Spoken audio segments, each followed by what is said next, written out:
प्यारे विद्यार्थियों, मैं हाँ जतिंदर शर्मा, कंप्यूटर फैकल्टी, सरकारी कन्या सीनियर सेकेंडरी स्कूल लोहिया खास लेके हाजिर हाँ एक ਵੀਡੀਓ ਜੋ ਕਿ 7ਵੀਂ ਕਲਾਸ ਦੇ ਵਿਦਿਆਰਥੀਆਂ ਲਈ ਬਣਾਈ ਗਈ ਹੈ। ਇਸ ਵੀਡੀਓ ਵਿੱਚ ਅਸੀਂ 7ਵੀਂ ਜਮਾਤ ਦੇ ਕੰਪਿਊਟਰ ਸਾਇੰਸ ਵਿਸ਼ੇ ਦੇ ਪਹਿਲੇ ਪਾਠ ਟਾਈਪਿੰਗ ਟਿਊਟਰ ਬਾਰੇ ਜਾਣਕਾਰੀ ਸਾਂਝੀ ਕਰਾਂਗੇ। 7ਵੀਂ ਕਲਾਸ ਪਾਠ ਪਹਿਲਾ ਟਾਈਪਿੰਗ ਟਿਊਟਰ ਭਾਗ ਪਹਿਲਾ। ਟਾਈਪਿੰਗ ਟਿਊਟਰ ਇੱਕ ਪ੍ਰੋਗਰਾਮ ਹੈ ਜਿਸ ਰਾਹੀਂ ਅਸੀਂ ਟੱਚ ਟਾਈਪਿੰਗ ਕਰਨਾ ਸਿੱਖਦੇ ਹਾਂ। ਇਸ ਸੌਫਟਵੇਅਰ ਵਿੱਚ ਅਸੀਂ ਕਈ ਤਰੀਕਿਆਂ ਨਾਲ ਟਾਈਪਿੰਗ ਸਿੱਖ ਸਕਦੇ ਹਾਂ। ਅਸੀਂ ਟਾਈਪਿੰਗ ਨਾਲ ਸੰਬੰਧਿਤ ਗੇਮਸ ਵੀ ਖੇਡ ਸਕਦੇ ਹਾਂ। ਟਾਈਪਿੰਗ ਟਿਊਟਰ ਸੌਫਟਵੇਅਰ ਸਾਨੂੰ ਸਾਡੀ ਟਾਈਪਿੰਗ ਦੀ ਗਤੀ ਅਤੇ ਐਕਿਊਰੇਸੀ ਬਾਰੇ ਵੀ ਦੱਸਦਾ ਹੈ, ਜਿਸ ਨਾਲ ਅਸੀਂ ਆਪਣੀ ਟਾਈਪਿੰਗ ਵਿੱਚ ਸੁਧਾਰ ਕਰ ਸਕਦੇ ਹਾਂ। ਇੰਟਰਨੈਟ ਤੇ ਕਈ ਸਾਰੇ ਫ੍ਰੀ ਟਾਈਪਿੰਗ ਟਿਊਟਰ ਸੌਫਟਵੇਅਰ ਉਪਲਬਧ ਹਨ, ਜਿਨ੍ਹਾਂ ਨੂੰ ਡਾਊਨਲੋਡ ਕਰਕੇ ਅਸੀਂ ਕੰਪਿਊਟਰ ਵਿੱਚ ਟੱਚ ਟਾਈਪਿੰਗ ਦੀ ਪ੍ਰੈਕਟਿਸ ਕਰ ਸਕਦੇ ਹਾਂ ਅਤੇ ਅਸੀਂ ਆਪਣੀ ਟਾਈਪਿੰਗ ਦੀ ਸਪੀਡ ਨੂੰ ਵਧਾ ਸਕਦੇ ਹਾਂ।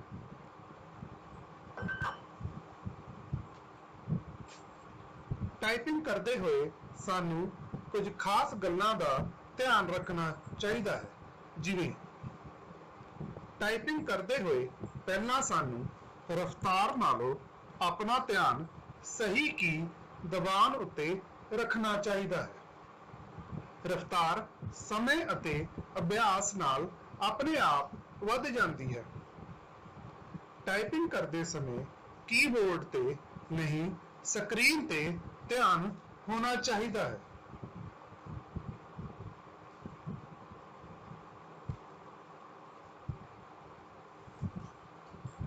ਟੱਚ ਟਾਈਪਿੰਗ ਕੀ ਹੈ? ਜੇਕਰ ਅਸੀਂ ਕੀਬੋਰਡ ਨੂੰ ਦੇਖ ਕੇ ਇੱਕ ਕੀ ਲੱਭ ਕੇ ਟਾਈਪਿੰਗ ਕਰਦੇ ਹਾਂ ਤਾਂ ਸਾਡੀ ਟਾਈਪਿੰਗ ਸਪੀਡ ਬਹੁਤ ਹੀ ਘਟ ਜਾਂਦੀ ਹੈ। ਟੱਚ ਟਾਈਪਿੰਗ ਇੱਕ ਅਜਿਹੀ ਤਕਨੀਕ ਹੈ ਜਿਸ ਰਾਹੀਂ ਅਸੀਂ ਬਿਨਾਂ ਕੀਬੋਰਡ ਨੂੰ ਦੇਖੇ ਪੜਾਅ ਦਰ ਪੜਾਅ ਆਪਣੀਆਂ ਸਾਰੀਆਂ ਉਂਗਲਾਂ ਦੀ ਵਰਤੋਂ ਕਰਕੇ ਤੇਜ਼ ਰਫ਼ਤਾਰ ਨਾਲ ਟਾਈਪਿੰਗ ਕਰਨੀ ਸਿੱਖ ਸਕਦੇ ਹਾਂ।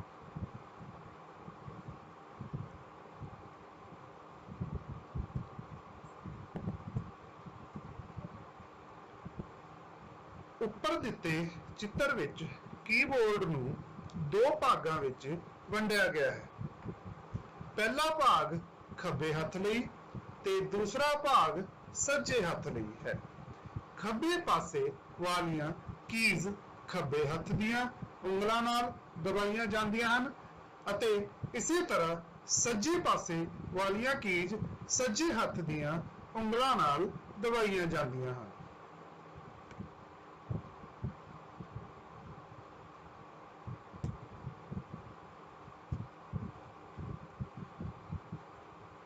ਹੁਣ ਅਸੀਂ ਜਾਣਾਂਗੇ ਕੀਬੋਰਡ ਉੱਤੇ ਉਂਗਲਾਂ ਦੀ ਸਥਿਤੀ ਬਾਰੇ। ਕੀਬੋਰਡ ਦੀਆਂ ਮੁੱਖ 4 ਲਾਈਨਾਂ ਹੁੰਦੀਆਂ ਹਨ। ਦੋਹਾਂ ਹੱਥਾਂ ਦੀਆਂ ਉਂਗਲਾਂ ਨੂੰ A ਤੋਂ ਸ਼ੁਰੂ ਹੋਣ ਵਾਲੀ ਲਾਈਨ ਉੱਤੇ ਰੱਖਿਆ ਜਾਂਦਾ ਹੈ। ਇਸ ਲਾਈਨ ਨੂੰ ਹੋਮ ਰੋ ਕਿਹਾ ਜਾਂਦਾ ਹੈ।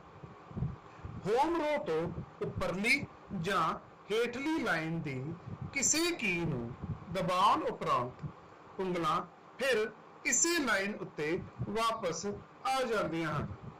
ਇਹੀ ਕਾਰਨ ਹੈ ਕਿ ਇਸ ਨੂੰ ਹੋਮ ਰੋ ਕਿਹਾ ਜਾਂਦਾ ਹੈ।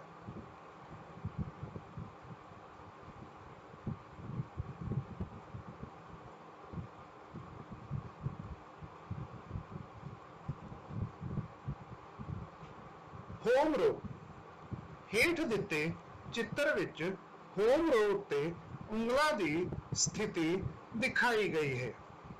ਆਪਣੀਆਂ ਉਂਗਲਾਂ ਨੂੰ ਹੋਮ ਰੋ ਦੀ ਪੋਜੀਸ਼ਨ ਵਿੱਚ ਕੀਬੋਰਡ ਉੱਤੇ ਰੱਖੋ। ਖੱਬੇ ਹੱਥ ਦੀ ਛੋਟੀ ਉਂਗਲੀ ਨੂੰ A ਉੱਤੇ, ਖੱਬੇ ਹੱਥ ਦੀ ਰਿੰਗ ਉਂਗਲੀ ਨੂੰ S ਉੱਤੇ, ਮਿਡਲ ਉਂਗਲੀ ਨੂੰ D ਉੱਤੇ ਅਤੇ ਖੱਬੇ ਹੱਥ ਦੀ ਇੰਡੈਕਸ ਉਂਗਲੀ ਨੂੰ F ਅਤੇ G ਉੱਤੇ ਰੱਖਣਾ ਹੈ। ਇਸੇ ਤਰ੍ਹਾਂ ਸੱਜੇ ਹੱਥ ਦੀ ਛੋਟੀ ਉਂਗਲੀ ਨੂੰ ਸੈਮੀਕੋਲਨ ਉੱਤੇ, ਰਿੰਗ ਉਂਗਲੀ ਨੂੰ L ਉੱਤੇ, ਮਿਡਲ ਵਿਚਲੀ ਉਂਗਲੀ ਨੂੰ K ਉੱਤੇ ਅਤੇ ਇੰਡੈਕਸ ਪਹਿਲੀ ਉਂਗਲੀ ਨੂੰ J ਜਾਂ H ਉੱਤੇ ਰੱਖਣਾ ਹੈ।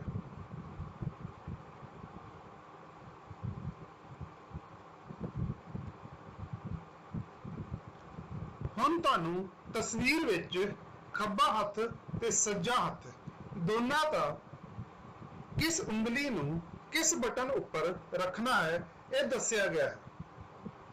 ਸਭ ਤੋਂ ਪਹਿਲਾਂ ਖੱਬੇ ਹੱਥ ਦੀ ਚੌਥੀ ਉਂਗਲ ਲਿਟਲ ਫਿੰਗਰ A ਕੀ ਉੱਤੇ ਹੈ, ਤੀਸਰੀ ਉਂਗਲ S ਕੀ ਉੱਤੇ ਹੈ, ਦੂਸਰੀ ਉਂਗਲ D ਕੀ ਉੱਤੇ ਹੈ ਅਤੇ ਪਹਿਲੀ ਉਂਗਲ F ਕੀ ਉੱਤੇ ਹੋਣੀ ਚਾਹੀਦੀ ਹੈ। ਇਸੇ ਪ੍ਰਕਾਰ ਸੱਜੇ ਹੱਥ ਦੀ ਚੌਥੀ, ਤੀਸਰੀ, ਦੂਜੀ ਅਤੇ ਪਹਿਲੀ ਉਂਗਲ ਕ੍ਰਮਵਾਰ ਸੈਮੀਕੋਲਨ L, K, J ਅਤੇ H ਉੱਤੇ ਹੋਣੀ ਚਾਹੀਦੀ ਹੈ।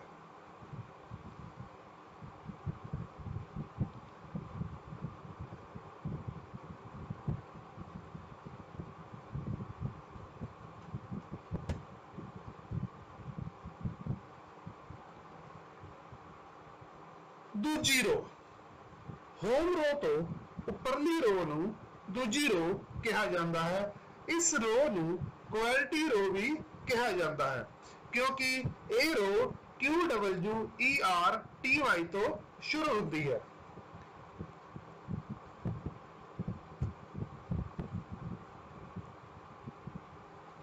ਮੰਨ ਲਓ ਸਾਡੀਆਂ ਉਂਗਲਾਂ ਹੋਮ ਰੋ ਕੀ ਉੱਤੇ ਸਥਿਤ ਹਨ। ਹੁਣ ਸਾਨੂੰ ਆਪਣੇ ਖੱਬੇ ਹੱਥ ਦੀ ਚੌਥੀ ਉਂਗਲ ਲਿਟਲ ਫਿੰਗਰ ਨੂੰ Q ਕੀ ਉੱਤੇ ਰੱਖਣਾ ਹੈ। ਤੀਸਰੀ ਉਂਗਲ ਰਿੰਗ ਫਿੰਗਰ ਨੂੰ W ਉੱਤੇ ਰੱਖਣਾ ਹੈ।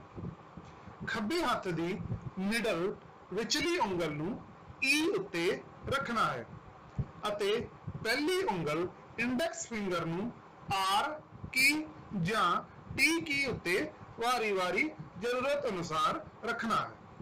ਇਸੇ ਤਰ੍ਹਾਂ ਸੱਜੇ ਹੱਥ ਦੀ ਚੌਥੀ ਉਂਗਲ ਨੂੰ P ਕੀ ਉੱਤੇ ਰੱਖਣਾ ਹੈ, ਸੱਜੇ ਹੱਥ ਦੀ ਰਿੰਗ ਉਂਗਲੀ ਨੂੰ O ਉੱਤੇ ਰੱਖਣਾ ਹੈ, ਮਿਡਲ ਵਿਚਲੀ ਉਂਗਲੀ ਨੂੰ I ਉੱਤੇ ਰੱਖਣਾ ਹੈ ਅਤੇ ਪਹਿਲੀ ਉਂਗਲ ਨੂੰ U ਉੱਤੇ ਜਾਂ Y ਕੀ ਉੱਤੇ ਵਾਰੀ-ਵਾਰੀ ਰੱਖਣਾ ਹੈ।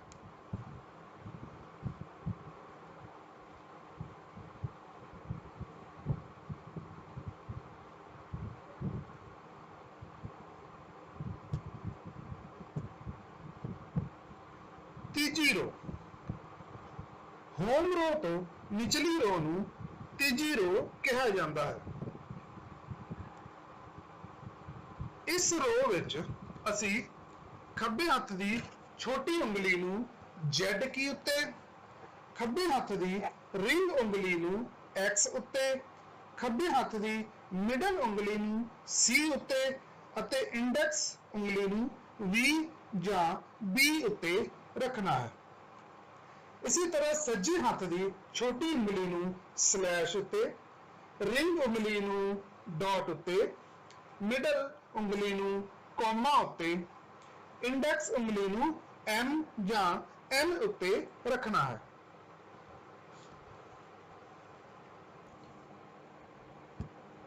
ਹੁਣ ਅਸੀਂ ਚੌਥੀ ਰੋ ਬਾਰੇ ਗੱਲ ਕਰਾਂਗੇ।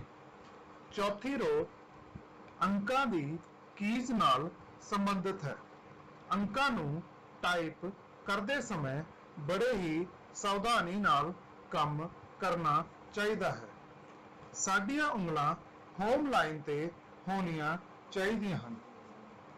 ਅੰਕਾਂ ਨੂੰ 100% ਸਹੀ ਟਾਈਪ ਕਰਨ ਲਈ ਸੁਝਾਅ ਦਿੱਤਾ ਜਾਂਦਾ ਹੈ ਕਿ ਜਿਹੜੇ ਅੰਕ ਵਾਲੀ ਕੀ ਦਬਾਣੀ ਹੈ ਉਸ ਦੀ ਸੰਬੰਧਿਤ ਉਂਗਲ ਨਾਲ ਉਸ ਨੂੰ ਦਬਾਓ ਤੇ ਟਾਈਪ ਕਰਨ ਤੋਂ ਬਾਅਦ ਫਿਰ ਤੋਂ ਹੋਮ ਰੋ ਉੱਤੇ ਵਾਪਸ ਲੈ ਆਓ। ਜੇਕਰ ਸਾਰਾ ਕੰਮ ਅੰਕਾਂ ਨਾਲ ਸੰਬੰਧਿਤ ਹੋਵੇ ਤਾਂ ਉਂਗਲਾਂ ਨੂੰ ਚੌਥੀ ਲਾਈਨ ਉੱਤੇ ਹੀ ਰੱਖੀ ਰੱਖੋ।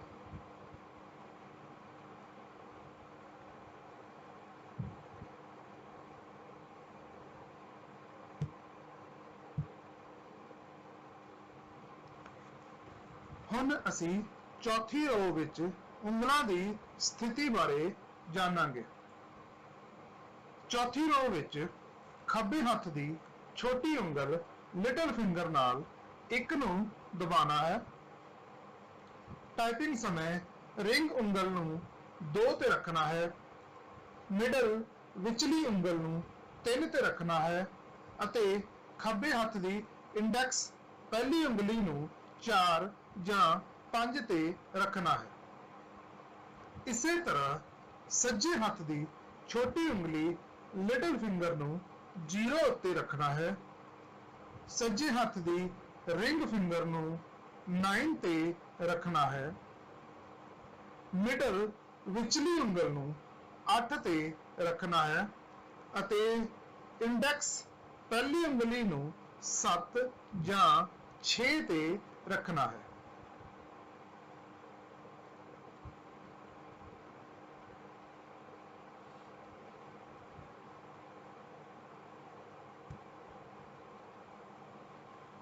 ਨਿਊਮੈਰਿਕ ਕੀਪੈਡ ਅੰਕਾਂ ਨੂੰ ਦਾਖਲ ਕਰਵਾਉਣ ਲਈ ਬਹੁਤ ਹੀ ਪ੍ਰਭਾਵਸ਼ਾਲੀ ਅਤੇ ਤੇਜ਼ ਤਰੀਕਾ ਹੈ numeric keypad. Numeric keypad keyboard ਦੇ ਸੱਜੇ ਪਾਸੇ ਲੱਗੀ ਹੁੰਦੀ ਹੈ। ਨਿਊਮੈਰਿਕ ਕੀਪੈਡ ਦੇ ਉੱਪਰ ਇੱਕ ਬਟਨ ਹੁੰਦਾ ਹੈ ਜਿਸ ਤੇ ਲਿਖਿਆ ਹੁੰਦਾ ਹੈ ਨਮ ਲੌਕ। ਜੇ ਤੁਸੀਂ ਨਿਊਮੈਰਿਕ ਕੀਪੈਡ ਨੂੰ ਚਲਾਉਣਾ ਚਾਹੁੰਦੇ ਹਾਂ ਤਾਂ ਸਭ ਤੋਂ ਪਹਿਲੇ ਤੁਹਾਨੂੰ ਨਮ ਲੌਕ ਬਟਨ ਨੂੰ ਪ੍ਰੈਸ ਕਰਕੇ ਔਨ ਕਰਨਾ ਪਵੇਗਾ। ਜੇ ਤੁਸੀਂ ਨਮ ਲੌਕ ਬਟਨ ਨੂੰ ਔਨ ਨਹੀਂ ਕਰਦੇ ਤੇ ਤੁਹਾਡੇ ਟਾਈਪ ਕਰਨ ਦੇ ਬਾਵਜੂਦ ਸਕਰੀਨ ਤੇ ਕੁਝ ਵੀ ਟਾਈਪ ਨਹੀਂ ਹੋਵੇਗਾ।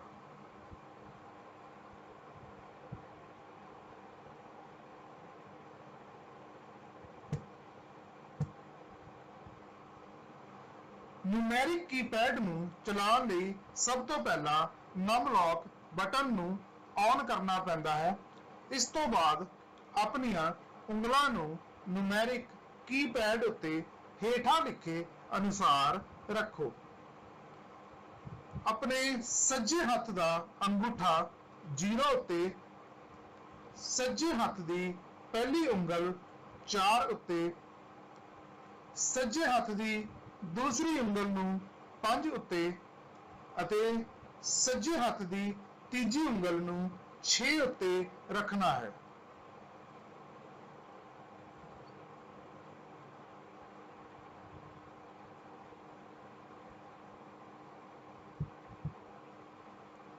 ਹੁਣ ਅਸੀਂ ਕੀਬੋਰਡ ਦੀਆਂ ਕੁਝ ਖਾਸ ਕੀਜ਼ ਬਾਰੇ ਗੱਲਾਂ ਕਰਾਂਗੇ।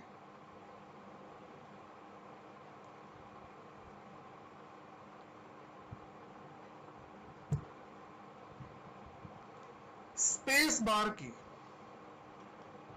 स्पेस बार की दो शब्दां विच खाली थां स्पेस छड्डण लई वरती जाती है। ਅਸੀਂ स्पेस बार की ਨੂੰ ਟਾਈਪ ਕਰਨ ਲਈ ਸੱਜੇ ਹੱਥ ਦੇ ਅੰਗੂਠੇ ਦੀ ਵਰਤੋਂ ਕਰਦੇ ਹਾਂ।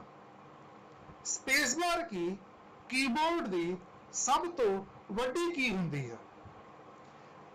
ਇਹ ਕੀ ਕੀਬੋਰਡ ਦੀ ਸਭ ਤੋਂ ਨਿਚਲੀ ਲਾਈਨ ਵਿੱਚ ਲੱਗੀ ਹੁੰਦੀ ਹੈ।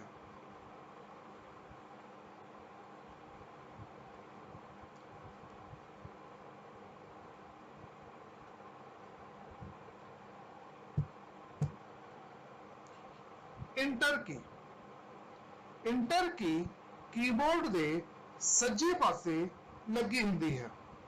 ਇਹ ਕੀ ਨਵੀਂ ਲਾਈਨ ਤੇ ਜਾਣ ਲਈ ਵਰਤੀ ਜਾਂਦੀ ਹੈ। ਐਂਟਰ ਕੀ ਦਬਾਉਣ ਲਈ ਅਸੀਂ ਆਪਣੇ ਸੱਜੇ ਹੱਥ ਦੀ ਸਭ ਤੋਂ ਛੋਟੀ ਉਂਗਲ ਦੀ ਵਰਤੋਂ ਕਰਦੇ ਹਾਂ।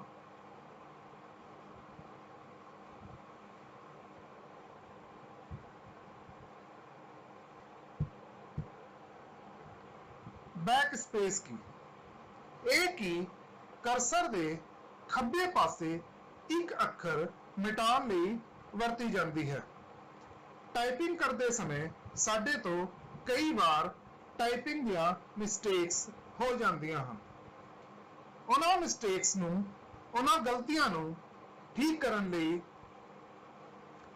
ਕੀਬੋਰਡ ਤੇ ਦੋ ਬਟਨ ਹੁੰਦੇ ਹਨ, ਇੱਕ ਬੈਕ ਸਪੇਸ ਕੀ ਤੇ ਦੂਜੀ ਡਿਲੀਟ ਕੀ।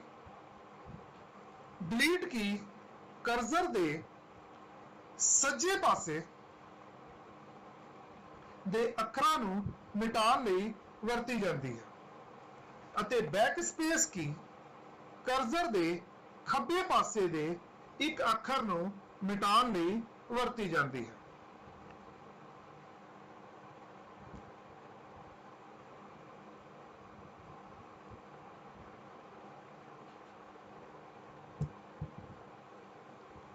कैप्स लॉक की,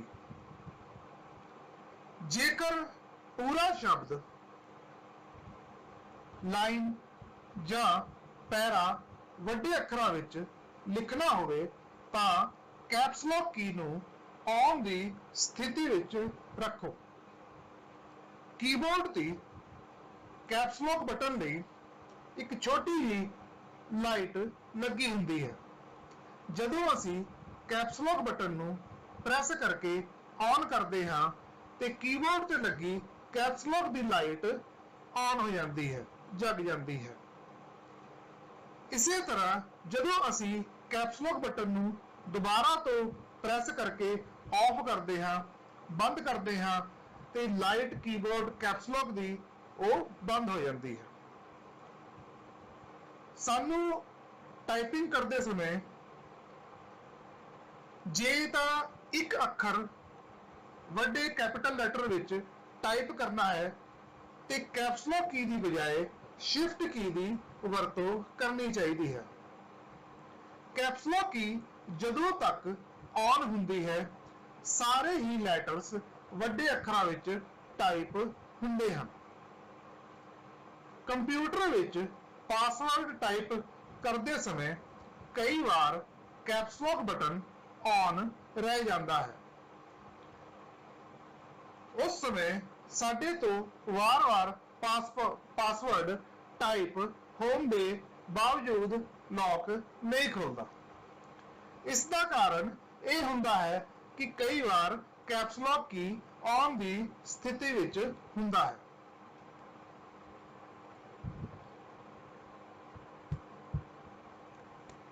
ਸ਼ਿਫਟ ਕੀਜ਼, ਇਹ ਕੀ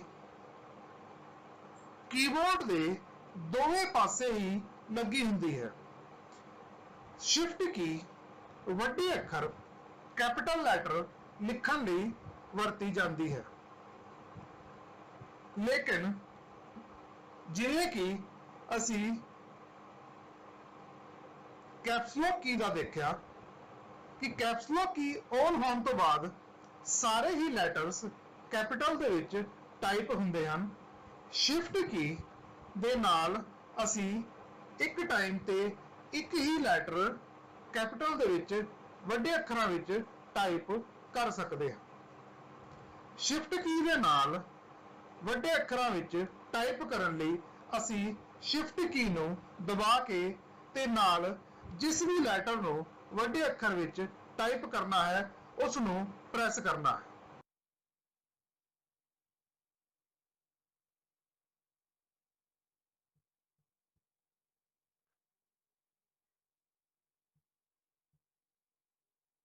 ਹੁਣ ਅਸੀਂ ਪ੍ਰੈਕਟੀਕਲ ਕਰਕੇ ਦੇਖਾਂਗੇ ਕਿ ਕੀਬੋਰਡ ਦੇ ਨੂਮੈਰਿਕ ਕੀਪੈਡ ਤੋਂ ਕਿਸ ਤਰ੍ਹਾਂ ਕੰਮ ਲਿਆ ਜਾ ਸਕਦਾ ਹੈ। ਨੂਮੈਰਿਕ ਕੀਪੈਡ ਕੀਬੋਰਡ ਦੇ ਸੱਜੇ ਪਾਸੇ ਲੱਗੀ ਹੁੰਦੀ ਹੈ ਤੇ ਉਸ ਦੇ ਉੱਪਰ ਇੱਕ ਬਟਨ ਹੁੰਦਾ ਹੈ ਜਿਸ ਤੇ ਨਮ ਲੌਕ ਲਿਖਿਆ ਹੁੰਦਾ ਹੈ। ਜੇ ਅਸੀਂ ਨੂਮੈਰਿਕ ਕੀਪੈਡ ਨੂੰ ਚਲਾਉਣਾ ਹੈ ਤੇ ਸਾਨੂੰ ਸਭ ਤੋਂ ਪਹਿਲੇ ਨਮ ਲੌਕ ਬਟਨ ਨੂੰ ਇੱਕ ਵਾਰ ਪ੍ਰੈਸ ਕਰਕੇ ਔਨ ਕਰਨਾ ਪੈਂਦਾ ਹੈ। ਜੇ ਅਸੀਂ ਨਮ ਲੌਕ ਬਟਨ ਨੂੰ ਔਨ ਕੀਤੇ ਬਿਨਾਂ ਨੂਮੈਰਿਕ ਕੀਪੈਡ ਤੋਂ ਕੁਝ ਵੀ ਟਾਈਪ ਕਰੀਏ ਤੇ ਤੁਹਾਨੂੰ ਸਕਰੀਨ ਤੇ ਦਿਸ ਰਿਹਾ ਹੈ ਕਿ ਕੋਈ ਵੀ ਨੰਬਰ ਟਾਈਪ ਨਹੀਂ ਹੋ ਰਿਹਾ। ਹੁਣ ਮੈਂ ਇੱਕ ਵਾਰ ਪ੍ਰੈਸ ਕਰਕੇ ਨਮ ਲੌਕ ਬਟਨ ਨੂੰ ਔਨ ਕਰ ਲੈਂਦਾ ਹਾਂ। ਔਨ ਕਰਨ ਤੋਂ ਬਾਅਦ ਹੁਣ ਜਦੋਂ ਮੈਂ ਟਾਈਪ ਕਰਦਾ ਹਾਂ ਤੇ ਤੁਹਾਨੂੰ ਸਕਰੀਨ ਤੇ ਨੰਬਰ ਟਾਈਪ ਹੁੰਦੇ ਹੋਏ ਦਿਸ ਰਹੇਗਾ।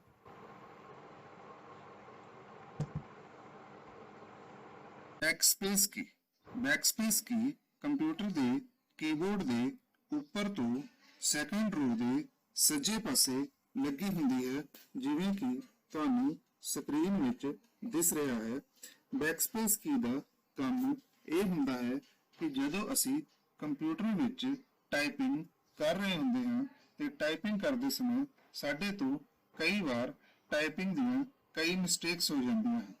ਬੈਕਸਪੇਸ ਕੀ ਦੇ ਜ਼ਰੀਏ ਅਸੀਂ ਕਰਸਰ ਦੇ ਖੱਬੇ ਪਾਸੇ ਦੇ ਲੈਟਰਸ ਨੂੰ ਡਿਲੀਟ ਕਰਕੇ ਦੁਬਾਰਾ ਤੋਂ ਸਹੀ ਟਾਈਪ ਕਰ ਸਕਦੇ ਹਾਂ।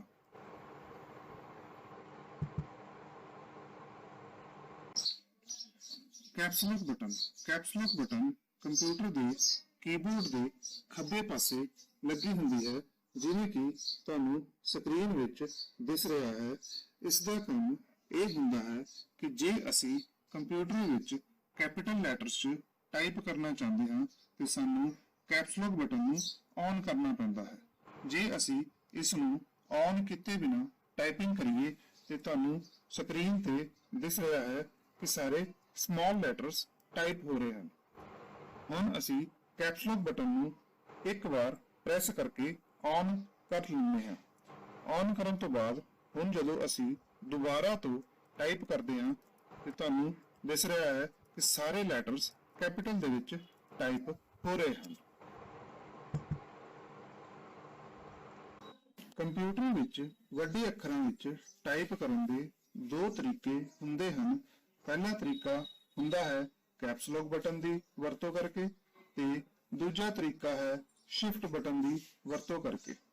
ਸ਼ਿਫਟ ਬਟਨ ਕੀਬੋਰਡ ਦੇ ਖੱਬੇ ਸੱਜੇ ਦੋਵਾਂ ਪਾਸਿਆਂ ਤੇ ਲੱਗੀ ਹੁੰਦੀ ਹੈ।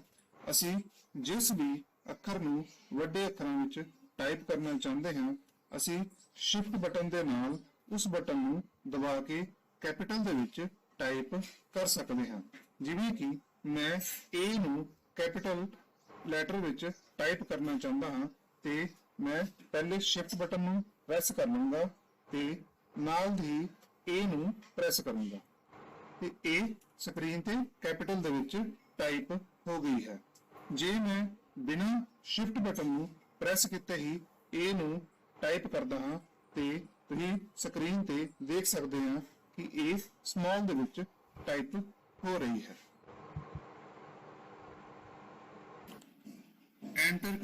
ਐਂਟਰ ਕੀ ਕੀਬੋਰਡ ਦੇ ਸੱਜੇ ਪਾਸੇ ਲੱਗੀ ਹੁੰਦੀ ਹੈ।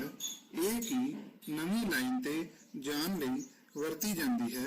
ਐਂਟਰ ਕੀ ਦਬਾਉਣ ਲਈ ਅਸੀਂ ਆਪਣੇ ਸੱਜੇ ਹੱਥ ਦੀ ਸਭ ਤੋਂ ਛੋਟੀ ਉਂਗਲ ਦੀ ਵਰਤੋਂ ਕਰਦੇ ਹਾਂ। ਜਿਵੇਂ ਕਿ ਤੁਹਾਨੂੰ ਸਕਰੀਨ ਵਿੱਚ ਦਿਸ ਰਿਹਾ ਹੈ, ਮੈਂ ਇੱਕ ਲਾਈਨ ਟਾਈਪ ਕੀਤੀ ਹੋਈ ਹੈ। ਹੁਣ ਮੈਂ ਅਗਲੀ ਲਾਈਨ ਤੇ ਜਾਣਾ ਹੈ ਤੇ ਅਗਲੀ ਲਾਈਨ ਤੇ ਜਾਣ ਲਈ ਮੈਂ ਇੱਕ ਵਾਰ ਐਂਟਰ ਕੀ ਨੂੰ ਪ੍ਰੈਸ ਕਰੂੰਗਾ। ਐਂਟਰ ਕੀ ਪ੍ਰੈਸ ਕਰਨ ਨਾਲ ਕਰਸਰ ਅਗਲੀ ਲਾਈਨ ਤੇ ਚਲੇ ਗਿਆ ਹੈ। ਹੁਣ ਮੈਂ ਕੁਝ ਵੀ ਟਾਈਪ ਕਰਦਾ ਹਾਂ ਤੇ ਉਹ ਅਗਲੀ ਲਾਈਨ ਵਿੱਚ ਟਾਈਪ ਹੋਊਗਾ।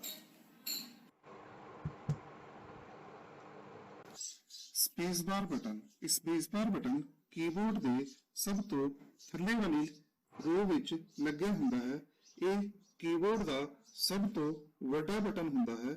ਸਪੇਸਬਾਰ ਬਟਨ ਦੀ ਵਰਤੋਂ ਦੋ ਸ਼ਬਦਾਂ ਵਿੱਚ ਖਾਲੀ ਥਾਂ ਛੱਡਣ ਲਈ ਕੀਤੀ ਜਾਂਦੀ ਹੈ। ਅਸੀਂ ਇਸ ਲਈ ਆਪਣੇ ਸੱਜੇ ਹੱਥ ਦੇ ਅੰਗੂਠੇ ਦੀ ਵਰਤੋਂ ਕਰਦੇ ਹਾਂ। ਹੁਣ ਅਸੀਂ ਕੁਝ ਯਾਦ ਰੱਖਣ ਯੋਗ ਗੱਲਾਂ ਨੂੰ ਦੇਖਾਂਗੇ। ਟੱਚ ਟਾਈਪਿੰਗ ਇੱਕ ਅਜਿਹੀ ਤਕਨੀਕ ਹੈ ਜਿਸ ਰਾਹੀਂ ਅਸੀਂ ਬਿਨਾਂ ਕੀਬੋਰਡ ਨੂੰ ਦੇਖੇ ਤੇਜ਼ ਰਫ਼ਤਾਰ ਨਾਲ ਟਾਈਪਿੰਗ ਕਰ ਸਕਦੇ ਹਾਂ। ਕੀਬੋਰਡ ਨੂੰ ਦੋ ਭਾਗਾਂ ਵਿੱਚ ਵੰਡਿਆ ਗਿਆ ਹੈ। ਪਹਿਲਾ ਖੱਬਾ ਪਾਸਾ ਹੈ ਤੇ ਦੂਸਰਾ ਸੱਜਾ ਪਾਸਾ। ਖੱਬੇ ਪਾਸੇ ਵਾਲੀਆਂ ਕੀਜ਼ ਨੂੰ ਖੱਬੇ ਹੱਥ ਨਾਲ ਅਤੇ ਸੱਜੇ ਪਾਸੇ ਵਾਲੀਆਂ ਕੀਜ਼ ਨੂੰ ਸੱਜੇ ਹੱਥ ਨਾਲ ਦਬਾਇਆ ਜਾਂਦਾ ਹੈ। ਸਾਨੂੰ ਰਫ਼ਤਾਰ ਨਾਲੋਂ ਆਪਣਾ ਧਿਆਨ ਸਹੀ ਕੀ ਦਬਾਉਣ ਉੱਤੇ ਰੱਖਣਾ ਚਾਹੀਦਾ ਹੈ। ਰਫ਼ਤਾਰ ਸਮੇਂ ਅਤੇ ਅਭਿਆਸ ਨਾਲ ਆਪਣੇ ਆਪ ਆ ਜਾਂਦੀ ਹੈ। ਟੱਚ ਟਾਈਪਿੰਗ ਵਿੱਚ ਸਾਡੇ ਹੱਥ ਉਂਗਲਾਂ ਦੀ ਸਥਿਤੀ ਹਮੇਸ਼ਾ ਹੋਮ ਰੋ ਉੱਤੇ ਹੋਣੀ ਚਾਹੀਦੀ ਹੈ। ਸਾਨੂੰ ਹਮੇਸ਼ਾ ਇਸ ਸਥਿਤੀ ਤੋਂ ਸ਼ੁਰੂ ਕਰਨਾ ਅਤੇ ਵਾਪਸ ਆਉਣਾ ਚਾਹੀਦਾ ਹੈ। ਪਿਆਰੇ ਵਿਦਿਆਰਥੀਓ, ਇਸ ਦੇ ਨਾਲ ਹੀ ਟਾਈਪਿੰਗ ਟਿਊਟਰ ਦਾ ਪਹਿਲਾ ਭਾਗ ਇੱਥੇ ਹੀ ਸਮਾਪਤ ਹੁੰਦਾ ਹੈ। ਪਿਆਰੇ ਵਿਦਿਆਰਥੀਓ, ਅੱਜ ਅਸੀਂ ਕੰਪਿਊਟਰ ਸਾਇੰਸ ਵਿਸ਼ੇ ਲਈ 7ਵੀਂ ਜਮਾਤ ਦੇ ਪਾਠ ਟਾਈਪਿੰਗ ਟਿਊਟਰ ਭਾਗ ਪਹਿਲੇ ਬਾਰੇ ਜਾਣਕਾਰੀ ਲਵਾਂਗੇ।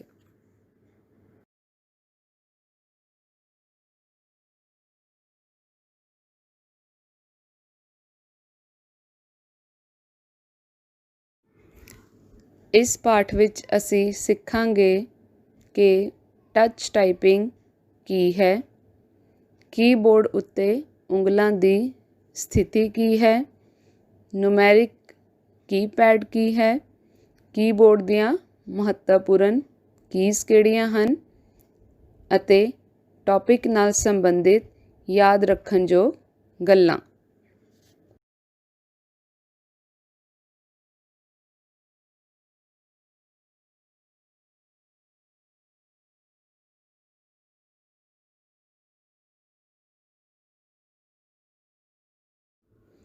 ਪਿਆਰੇ ਵਿਦਿਆਰਥੀਓ, ਅਸੀਂ ਸਭ ਤੋਂ ਪਹਿਲਾਂ ਪੜ੍ਹਾਂਗੇ ਕਿ ਟੱਚ ਟਾਈਪਿੰਗ ਕੀ ਹੈ।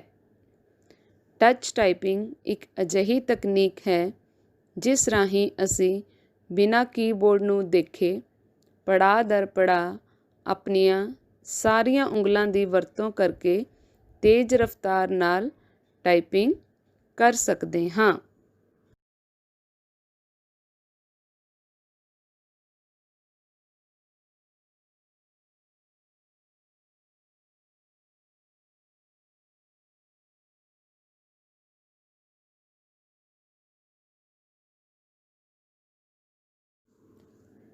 ਟੱਚ ਟਾਈਪਿੰਗ ਸਿੱਖਣ ਲਈ ਸਾਨੂੰ ਇਹ ਵੀ ਜਾਣਨਾ ਜ਼ਰੂਰੀ ਹੈ ਕਿ ਟਾਈਪਿੰਗ ਟਿਊਟਰ ਕੀ ਹੈ।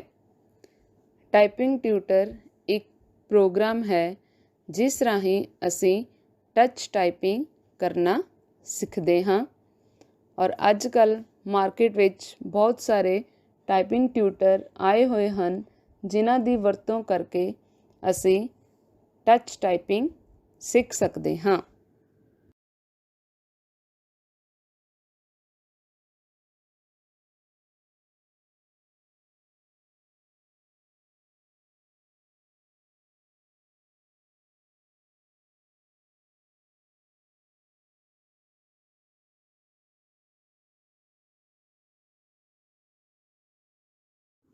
ਪਿਆਰੇ ਵਿਦਿਆਰਥੀਓ, ਟੱਚ ਟਾਈਪਿੰਗ ਲਈ ਕੀਬੋਰਡ ਦੀ ਵੰਡ ਬਾਰੇ ਅਸੀਂ ਹੁਣ ਜਾਣਕਾਰੀ ਲਵਾਂਗੇ।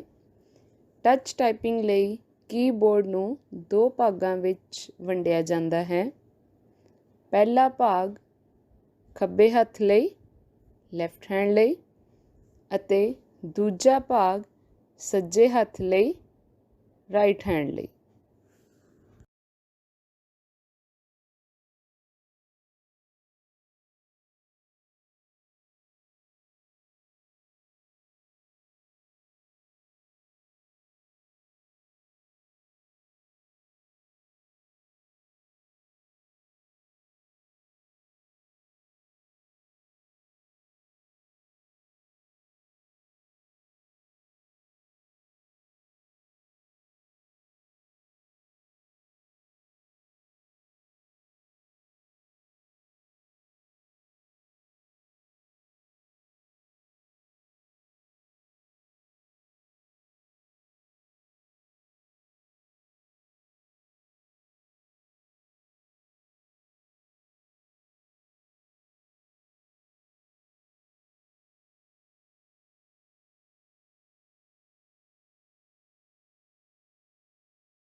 ਸਾਡਾ ਅਗਲਾ ਵਿਸ਼ਾ ਹੈ ਕਿ ਜੇਕਰ ਅਸੀਂ ਟੱਚ ਟਾਈਪਿੰਗ ਨਾ ਵਰਤੀਏ ਤਾਂ ਉਸ ਦੇ ਕੀ ਨੁਕਸਾਨ ਹਨ। ਜੇਕਰ ਅਸੀਂ ਟੱਚ ਟਾਈਪਿੰਗ ਨਾ ਵਰਤ ਕੇ ਕੀਬੋਰਡ ਨੂੰ ਦੇਖ ਕੇ ਇੱਕ ਕੀ ਲੱਭ ਕੇ ਟਾਈਪਿੰਗ ਕਰਦੇ ਹਾਂ ਤਾਂ ਸਾਡੀ ਟਾਈਪਿੰਗ ਸਪੀਡ ਬਹੁਤ ਘੱਟ ਜਾਂਦੀ ਹੈ। ਇਹ ਇਸ ਦਾ ਸਭ ਤੋਂ ਵੱਡਾ ਨੁਕਸਾਨ ਹੈ।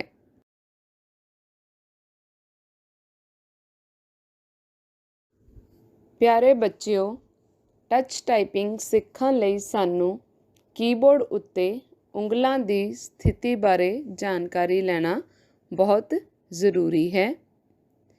ਕੀਬੋਰਡ ਉੱਤੇ ਉਂਗਲਾਂ ਦੀ ਸਥਿਤੀ ਲਈ ਕੀਬੋਰਡ ਨੂੰ 4 ਲਾਈਨਾਂ ਜਾਂ ਰੋਜ਼ ਵਿੱਚ ਵੰਡਿਆ ਜਾਂਦਾ ਹੈ, ਜਿਸ ਵਿੱਚ ਪਹਿਲੀ ਲਾਈਨ ਹੈ ਹੋਮ ਲਾਈਨ। ਇਹ ਲਾਈਨ ਕੀਬੋਰਡ ਦੇ ਬਿਲਕੁਲ ਸੈਂਟਰ ਵਿੱਚ ਹੁੰਦੀ ਹੈ, ਜਿਸ ਵਿੱਚ ASDFG ਅਲਫਾਬੈਟਸ ਹੁੰਦੇ ਹਨ। ਅਸੀਂ ਇਸ ਨੂੰ ਹੋਮ ਰੋ ਵੀ ਕਹਿ ਸਕਦੇ ਹਾਂ। ਦੂਜੀ ਲਾਈਨ QWERT ਵਾਲੇ ਅਲਫਾਬੈਟਸ ਦੀ ਹੋਵੇਗੀ। ਤੀਜੀ ਲਾਈਨ ZXCVB ਵਾਲੇ ਅਲਫਾਬੈਟਸ ਦੀ ਹੋਵੇਗੀ ਅਤੇ ਚੌਥੀ ਲਾਈਨ ਨੂਮੈਰਿਕ ਨੰਬਰਾਂ ਦੀ, ਜੋ ਕਿ 1 2 3 4 5 ਵਾਲੀ ਹੋਵੇਗੀ।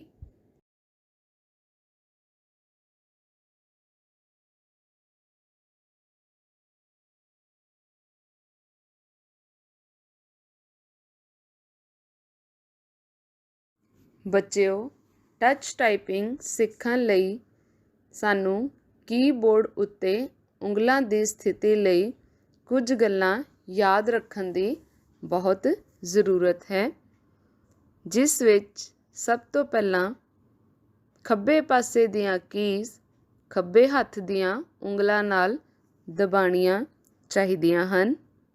ਇਸੇ ਤਰ੍ਹਾਂ ਸੱਜੇ ਪਾਸੇ ਦੀਆਂ ਕੀਜ਼ ਸੱਜੇ ਹੱਥ ਦੀਆਂ ਉਂਗਲਾਂ ਨਾਲ ਦਬਾਉਣੀਆਂ ਚਾਹੀਦੀਆਂ ਹਨ। ਤੀਸਰਾ, ਹੱਥਾਂ ਦੀਆਂ ਉਂਗਲਾਂ ਨੂੰ A ਤੋਂ ਸ਼ੁਰੂ ਹੋਣ ਵਾਲੀ ਲਾਈਨ ਉੱਤੇ ਰੱਖਿਆ ਜਾਂਦਾ ਹੈ। ਚੌਥਾ, ਕਿਸੇ ਵੀ ਲਾਈਨ ਦੀਆਂ ਕੀਜ਼ ਦਬਾਉਣ ਉਪਰੰਤ ਉਂਗਲਾਂ ਮੁੜ A ਵਾਲੀ ਲਾਈਨ ਮਤਲਬ ਹੋਮ ਰੋ 'ਤੇ ਵਾਪਿਸ ਆ ਜਾਣੀਆਂ ਚਾਹੀਦੀਆਂ ਹਨ।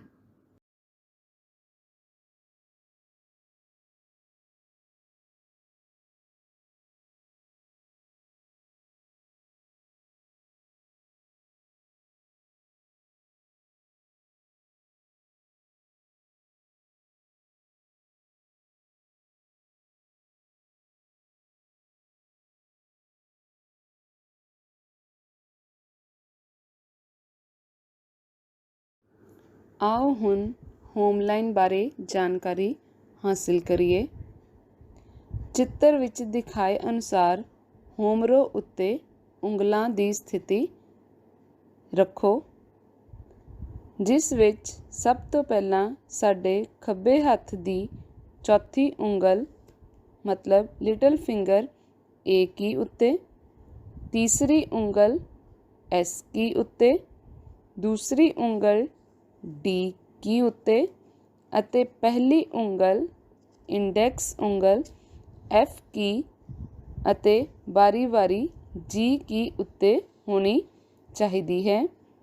ਇਸੇ ਤਰ੍ਹਾਂ ਸੱਜੇ ਹੱਥ ਦੀ ਛੋਟੀ ਉਂਗਲ ਸੈਮੀਕੋਲਨ 'ਤੇ, ਰਿੰਗ ਉਂਗਲ L ਅਲਫਾਬੈਟ 'ਤੇ, ਮਿਡਲ ਉਂਗਲ K 'ਤੇ ਅਤੇ ਇੰਡੈਕਸ ਉਂਗਲ J ਅਤੇ H 'ਤੇ ਵਾਰੋ-ਵਾਰੀ ਹੋਣੀ ਚਾਹੀਦੀ ਹੈ।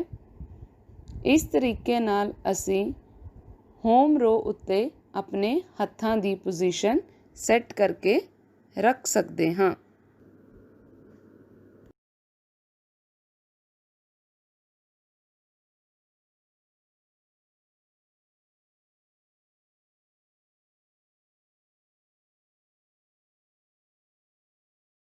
ਇਸ ਤੋਂ ਬਾਅਦ ਹੁਣ ਅਸੀਂ ਦੂਜੀ ਰੋ ਉੱਪਰ ਉਂਗਲਾਂ ਦੀ ਸਥਿਤੀ ਬਾਰੇ ਜਾਣਕਾਰੀ ਹਾਸਿਲ ਕਰਾਂਗੇ।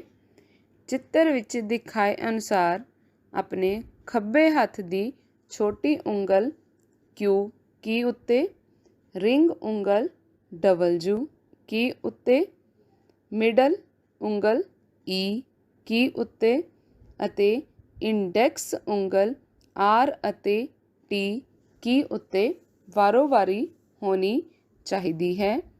ਇਸੇ ਤਰ੍ਹਾਂ ਸੱਜੇ ਹੱਥ ਦੀ ਛੋਟੀ ਉਂਗਲ P ਕੀ ਉੱਤੇ, ਰਿੰਗ ਉਂਗਲ O ਕੀ ਉੱਤੇ, ਮਿਡਲ ਉਂਗਲ I ਕੀ ਉੱਤੇ ਅਤੇ ਇੰਡੈਕਸ ਉਂਗਲ U ਅਤੇ Y ਕੀ ਉੱਤੇ ਵਾਰੋ-ਵਾਰੀ ਹੋਣੀ ਚਾਹੀਦੀ ਹੈ।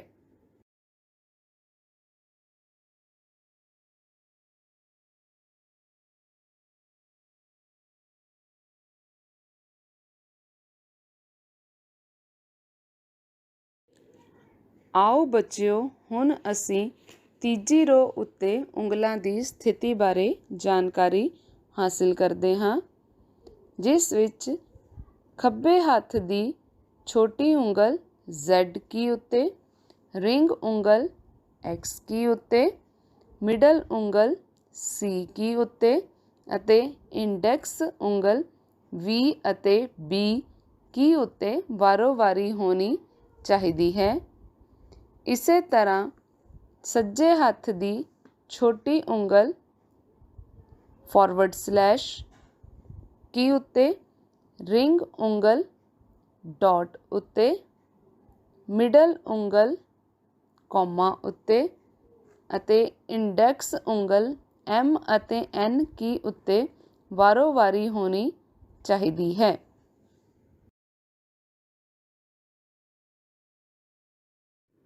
ਬੱਚਿਓ, ਇਸੇ ਤਰ੍ਹਾਂ ਹੁਣ ਚੌਥੀ ਰੋ ਉੱਤੇ ਉਂਗਲਾਂ ਦੀ ਸਥਿਤੀ ਲਈ ਸਾਨੂੰ ਛੋਟੀ ਉਂਗਲ 1 ਨੰਬਰ ਉੱਤੇ, ਰਿੰਗ ਉਂਗਲ 2 ਨੰਬਰ ਉੱਤੇ, ਮਿਡਲ ਉਂਗਲ 3 ਨੰਬਰ ਉੱਤੇ ਅਤੇ ਇੰਡੈਕਸ ਉਂਗਲ 4 ਅਤੇ 5 ਨੰਬਰ ਉੱਤੇ ਰੱਖਣੀ ਚਾਹੀਦੀ ਹੈ। ਇਹ ਸਾਡੇ ਖੱਬੇ ਹੱਥ ਦੀਆਂ ਉਂਗਲਾਂ ਦੀ ਪੋਜੀਸ਼ਨ ਸੀ। ਇਸੇ ਤਰ੍ਹਾਂ ਹੁਣ ਸੱਜੇ ਹੱਥ ਦੀ ਛੋਟੀ ਉਂਗਲ 0 ਨੰਬਰ ਉੱਤੇ, ਰਿੰਗ ਉਂਗਲ 9 ਨੰਬਰ ਉੱਤੇ, ਮਿਡਲ ਉਂਗਲ 8 ਨੰਬਰ ਉੱਤੇ ਅਤੇ ਇੰਡੈਕਸ ਉਂਗਲ 7 ਅਤੇ 6 ਨੰਬਰ ਉੱਤੇ ਵਾਰੋ-ਵਾਰੀ ਹੋਣੀ ਜ਼ਰੂਰੀ ਹੈ। ਇੱਥੇ ਇਹ ਦੱਸਣਾ ਵੀ ਜ਼ਰੂਰੀ ਹੈ ਕਿ ਚਾਰੋਂ ਰੋ ਦੇ ਵਿੱਚ ਜੋ ਸਾਡੇ ਅੰਗੂਠੇ ਦੀ ਪੋਜੀਸ਼ਨ ਹੈ, ਖੱਬੇ ਅਤੇ ਸੱਜੇ ਹੱਥ ਦੇ ਦੋਨੇ ਅੰਗੂਠੇ ਹਮੇਸ਼ਾ ਸਪੇਸ ਬਾਰ ਕੀ ਉੱਤੇ ਹੋਣੇ ਚਾਹੀਦੇ ਹਨ।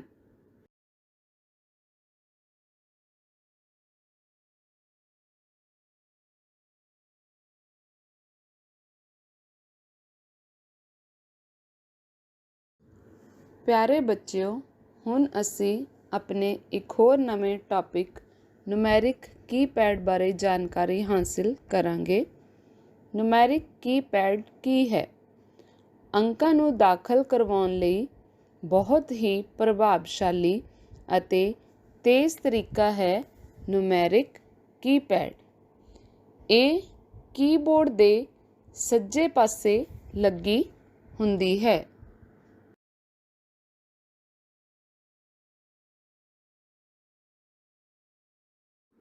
ਆਓ ਹੁਣ ਨੂਮੈਰਿਕ ਕੀਪੈਡ ਉੱਤੇ ਉਂਗਲਾਂ ਦੀ ਸਥਿਤੀ ਬਾਰੇ ਜਾਣਕਾਰੀ ਹਾਸਿਲ ਕਰੀਏ। ਨੂਮੈਰਿਕ ਕੀਪੈਡ ਉੱਤੇ ਆਪਣੇ ਸੱਜੇ ਹੱਥ ਦਾ ਅੰਗੂਠਾ 0 ਉੱਤੇ, ਸੱਜੇ ਹੱਥ ਦੀ ਪਹਿਲੀ ਉਂਗਲ 4 ਉੱਤੇ, ਸੱਜੇ ਹੱਥ ਦੀ ਦੂਸਰੀ ਉਂਗਲ 5 ਉੱਤੇ ਅਤੇ ਸੱਜੇ ਹੱਥ ਦੀ ਤੀਜੀ ਉਂਗਲ 6 ਉੱਤੇ ਰੱਖੀ ਜਾਵੇ।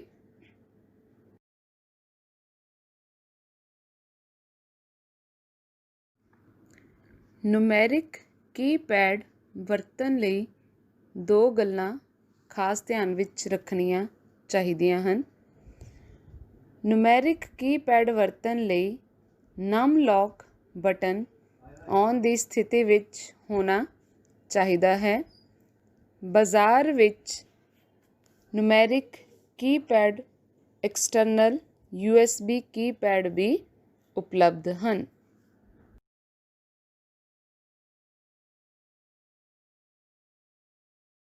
ਪਿਆਰੇ ਬੱਚਿਓ, ਹੁਣ ਅਸੀਂ ਟੱਚ ਟਾਈਪਿੰਗ ਦੇ ਭਾਗ ਪਹਿਲੇ ਦੇ ਆਖਰੀ ਟੌਪਿਕ ਕੀਬੋਰਡ ਦੀਆਂ ਖਾਸ ਕੀਜ਼ ਬਾਰੇ ਜਾਣਕਾਰੀ ਹਾਸਿਲ ਕਰਾਂਗੇ।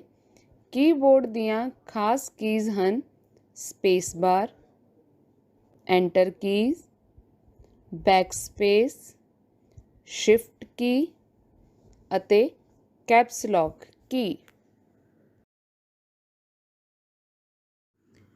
ਕੀਬੋਰਡ ਦੀਆਂ ਖਾਸ ਕੀਜ਼ ਵਿੱਚੋਂ ਸਭ ਤੋਂ ਪਹਿਲੀ ਕੀ ਹੈ ਸਪੇਸ ਬਾਰ।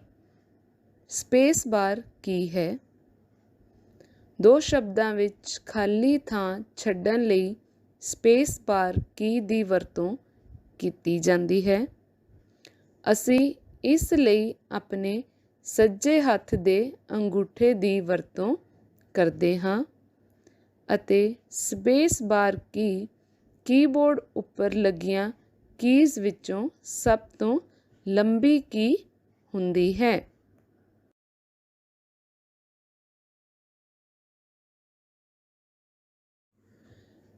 ਕੀਬੋਰਡ ਦੀ ਦੂਸਰੀ ਖਾਸ ਕੀ ਹੈ ਐਂਟਰ ਕੀ। ਇਹ ਕੀ ਨਵੀਂ ਲਾਈਨ 'ਤੇ ਜਾਣ ਲਈ ਵਰਤੀ ਜਾਂਦੀ ਹੈ। ਇਸ ਲਈ ਅਸੀਂ ਆਪਣੇ ਸੱਜੇ ਹੱਥ ਦੀ ਸਭ ਤੋਂ ਛੋਟੀ ਉਂਗਲ ਦੀ ਵਰਤੋਂ ਕਰਦੇ ਹਾਂ।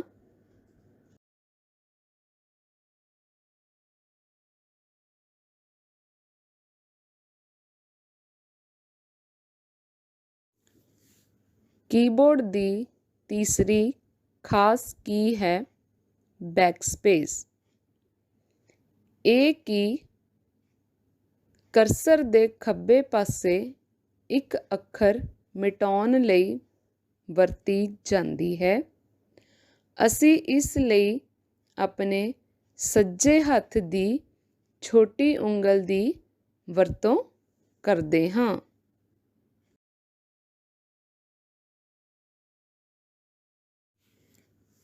ਕੀਬੋਰਡ ਦੀ ਚੌਥੀ ਖਾਸ ਕੀ ਹੈ ਸ਼ਿਫਟ ਕੀ। ਇਹ ਕੀ ਕੀਬੋਰਡ ਦੇ ਦੋਵੇਂ ਪਾਸੇ ਲੱਗੀ ਹੁੰਦੀ ਹੈ। ਇਹ ਵੱਡੇ ਅੱਖਰ ਯਾਨੀ ਕਿ ਕੈਪੀਟਲ ਲੈਟਰ ਲਿਖਣ ਲਈ ਵਰਤੀ ਜਾਂਦੀ ਹੈ। ਜੇਕਰ ਖੱਬੇ ਹੱਥ ਨਾਲ ਕੋਈ ਵੱਡਾ ਅੱਖਰ ਲਿਖਣਾ ਹੋਵੇ ਤਾਂ ਸੱਜੇ ਹੱਥ ਦੀ ਚੌਥੀ ਉਂਗਲ ਨਾਲ ਸ਼ਿਫਟ ਬਟਨ ਦਬਾਓ। ਇਸੇ ਤਰ੍ਹਾਂ ਸੱਜੇ ਹੱਥ ਨਾਲ ਵੱਡਾ ਅੱਖਰ ਲਿਖਣ ਲਈ ਖੱਬੇ ਹੱਥ ਦੀ ਚੌਥੀ ਉਂਗਲ ਨਾਲ ਸ਼ਿਫਟ ਬਟਨ ਦਬਾਓ।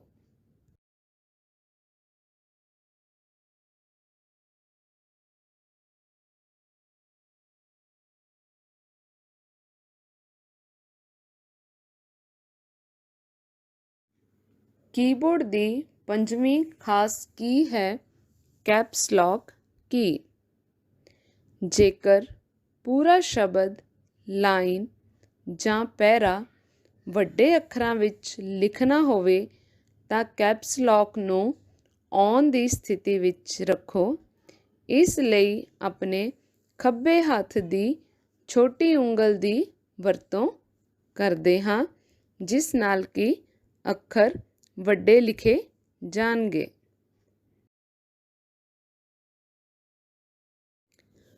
ਪਿਆਰੇ ਬੱਚਿਓ, ਹੁਣ ਅਸੀਂ ਟੱਚ ਟਾਈਪਿੰਗ ਪਾਠ ਦੇ ਭਾਗ ਪਹਿਲੇ ਬਾਰੇ ਕੁਝ ਯਾਦ ਰੱਖਣ ਯੋਗ ਗੱਲਾਂ ਬਾਰੇ ਚਰਚਾ ਕਰਾਂਗੇ ਜੋ ਕਿ ਸੰਖੇਪ ਵਿੱਚ ਤੁਹਾਨੂੰ ਦੱਸੀਆਂ ਜਾ ਰਹੀਆਂ ਹਨ।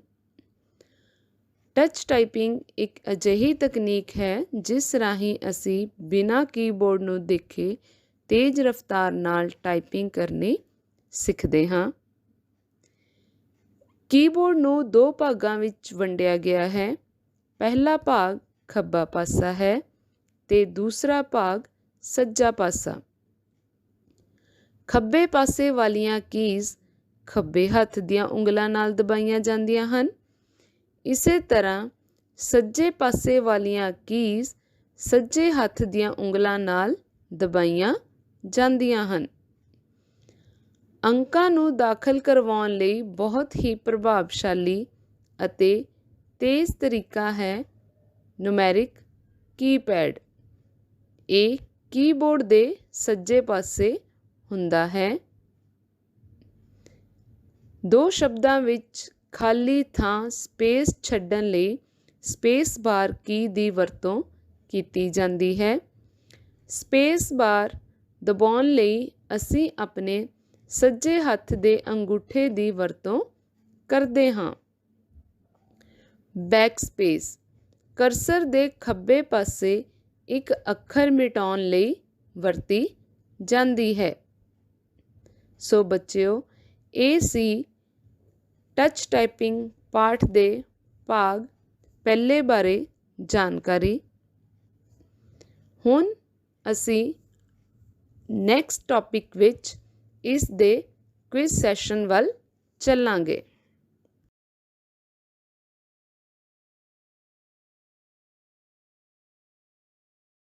ਪਿਆਰੇ ਬੱਚਿਓ, ਟੱਚ ਟਾਈਪਿੰਗ ਪਾਠ ਦੇ ਕੁਇਜ਼ ਸੈਸ਼ਨ ਵਿੱਚ ਤੁਹਾਡਾ ਸਵਾਗਤ ਹੈ। ਸਭ ਤੋਂ ਪਹਿਲਾਂ ਅਸੀਂ ਬਹੁਪੱਖੀ ਪਸੰਦ ਦੇ ਪ੍ਰਸ਼ਨ ਬਾਰੇ ਚਰਚਾ ਕਰਾਂਗੇ, ਜਿਸ ਵਿੱਚ ਸਭ ਤੋਂ ਪਹਿਲਾ ਪ੍ਰਸ਼ਨ ਹੈ, ਨੰਬਰ ਪੈਡ ਦੀ ਵਰਤੋਂ ਲਈ ਡੈਸ਼ ਕੀ ਔਨ ਹੋਣੀ ਚਾਹੀਦੀ ਹੈ। ਨੰਬਰ ਪੈਡ ਦੀ ਵਰਤੋਂ ਲਈ ਡੈਸ਼ ਕੀ ਔਨ ਹੋਣੀ ਚਾਹੀਦੀ ਹੈ। Number 1 num lock, number 2 caps lock, number 3 scroll lock, number 4 ਕੋਈ ਨਹੀਂ। ਸੋ ਪਿਆਰੇ ਬੱਚਿਓ, ਮੈਨੂੰ ਉਮੀਦ ਹੈ ਤੁਹਾਨੂੰ ਇਸ ਪ੍ਰਸ਼ਨ ਦਾ ਉੱਤਰ ਪਤਾ ਹੀ ਹੋਵੇਗਾ। ਸੋ ਇਸ ਪ੍ਰਸ਼ਨ ਦਾ ਉੱਤਰ ਹੈ ਆਪਸ਼ਨ 1 ਨਮ ਲੌਕ। ਬੱਚਿਓ, ਬਹੁਪੱਖੀ ਪਸੰਦ ਦਾ ਦੂਸਰਾ ਪ੍ਰਸ਼ਨ ਹੈ, ਹੋਮ ਰੋ ਵਿੱਚ ਖੱਬੇ ਹੱਥ ਦੀ ਸਭ ਤੋਂ ਛੋਟੀ ਉਂਗਲ ਨਾਲ ਡੈਸ਼ ਕੀ ਦਬਾਈ ਜਾਂਦੀ ਹੈ। ਇੱਕ ਵਾਰ ਫਿਰ ਤੋਂ ਰਿਪੀਟ ਕਰਦੀ ਹਾਂ। ਹੋਮ ਰੋ ਵਿੱਚ ਖੱਬੇ ਹੱਥ ਦੀ ਸਭ ਤੋਂ ਛੋਟੀ ਉਂਗਲ ਨਾਲ ਡੈਸ਼ ਕੀ ਦਬਾਈ ਜਾਂਦੀ ਹੈ। ਆਪਸ਼ਨਸ ਹਨ ਏ ਕੀ, ਐਸ ਕੀ, ਡੀ ਕੀ, ਐਫ ਕੀ। ਉਮੀਦ ਹੈ ਇਸ ਪ੍ਰਸ਼ਨ ਦਾ ਉੱਤਰ ਵੀ ਤੁਹਾਨੂੰ ਸਾਰਿਆਂ ਨੂੰ ਪਤਾ ਹੋਵੇਗਾ। ਸੋ ਇਸ ਦਾ ਉੱਤਰ ਹੈ ਆਪਸ਼ਨ 1 ਏ ਕੀ। ਤੀਸਰਾ ਪ੍ਰਸ਼ਨ ਹੈ, ਹੋਮ ਰੋ ਵਿੱਚ ਸੱਜੇ ਹੱਥ ਦੀ ਸਭ ਤੋਂ ਵਿਚਲੀ ਉਂਗਲ ਨਾਲ ਡੈਸ਼ ਕੀ ਦਬਾਈ ਜਾਂਦੀ ਹੈ। ਆਪਸ਼ਨਸ ਨੇ ਜੇ, ਕੇ, ਐਲ, ਸੈਮੀਕੋਲਨ। ਸੋ ਇਸ ਦਾ ਉੱਤਰ ਵੀ ਤੁਹਾਨੂੰ ਸਾਰਿਆਂ ਨੂੰ ਪਤਾ ਹੀ ਹੋਵੇਗਾ। ਸੋ ਇਸ ਦਾ ਸਹੀ ਉੱਤਰ ਹੈ ਆਪਸ਼ਨ ਬੀ ਕੇ।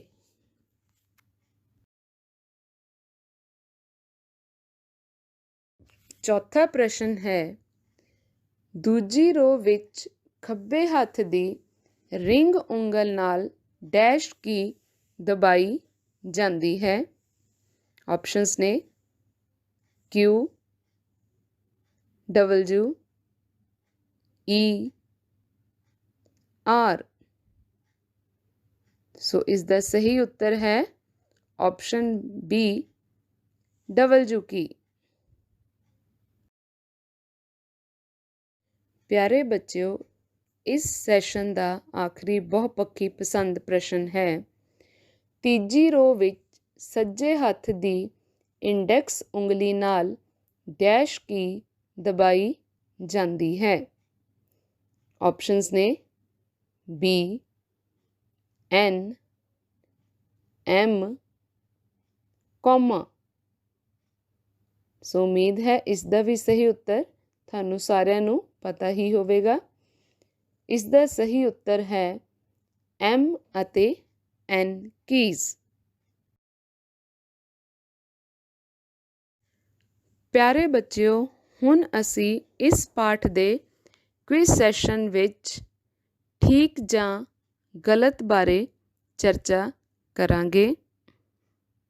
ਸੋ ਇਸ ਦਾ ਸਭ ਤੋਂ ਪਹਿਲਾ ਪ੍ਰਸ਼ਨ ਹੈ, ਟਾਈਪਿੰਗ ਕਰਨ ਲਈ ਕੀਬੋਰਡ ਨੂੰ ਦੋ ਭਾਗਾਂ ਵਿੱਚ ਵੰਡਿਆ ਗਿਆ ਹੈ। ਪਹਿਲਾ ਭਾਗ ਖੱਬਾ ਪਾਸਾ ਅਤੇ ਦੂਸਰਾ ਭਾਗ ਖੱਬਾ ਪਾਸਾ। ਕੀ ਇਹ ਠੀਕ ਹੈ ਜਾਂ ਗਲਤ? ਬੱਚਿਓ, ਇਸ ਦਾ ਉੱਤਰ ਵੀ ਤੁਹਾਨੂੰ ਪਤਾ ਹੀ ਹੋਵੇਗਾ। ਇਸ ਦਾ ਸਹੀ ਉੱਤਰ ਹੈ ਠੀਕ।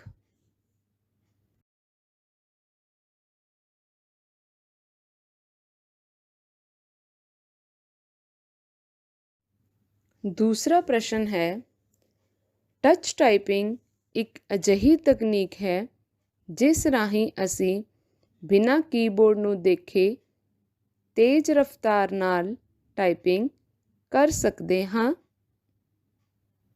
ਸੋ ਪਿਆਰੇ ਬੱਚਿਓ, ਇਸ ਦਾ ਉੱਤਰ ਹੈ ਸਹੀ।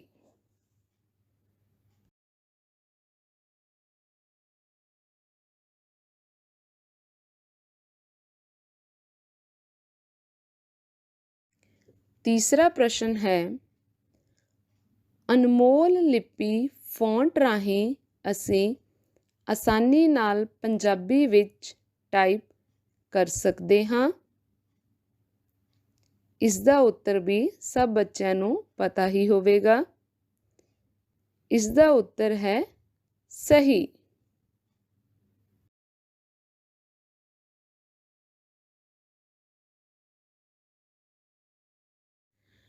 ਕੁਇਜ਼ ਸੈਸ਼ਨ ਦੇ ਠੀਕ ਗਲਤ ਦਾ ਚੌਥਾ ਪ੍ਰਸ਼ਨ ਹੈ, ਸਪੇਸ ਬਾਰ ਦਬਾਉਣ ਲਈ ਅਸੀਂ ਆਪਣੇ ਸੱਜੇ ਹੱਥ ਦੇ ਅੰਗੂਠੇ ਦੀ ਵਰਤੋਂ ਕਰਦੇ ਹਾਂ।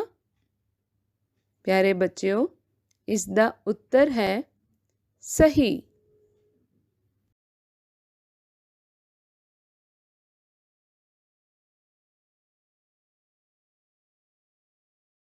ਸੋ ਬੱਚਿਓ, ਆਖਰੀ ਪ੍ਰਸ਼ਨ ਹੈ, ਸ਼ਿਫਟ ਕੀ ਅਗਲੀ ਲਾਈਨ ਤੇ ਜਾਣ ਲਈ ਵਰਤੀ ਜਾਂਦੀ ਹੈ। ਉਮੀਦ ਹੈ ਇਸ ਦਾ ਉੱਤਰ ਵੀ ਤੁਹਾਡੇ ਦਿਮਾਗ ਵਿੱਚ ਆ ਗਿਆ ਹੋਵੇਗਾ। ਸੋ ਇਸ ਦਾ ਉੱਤਰ ਹੈ ਗਲਤ।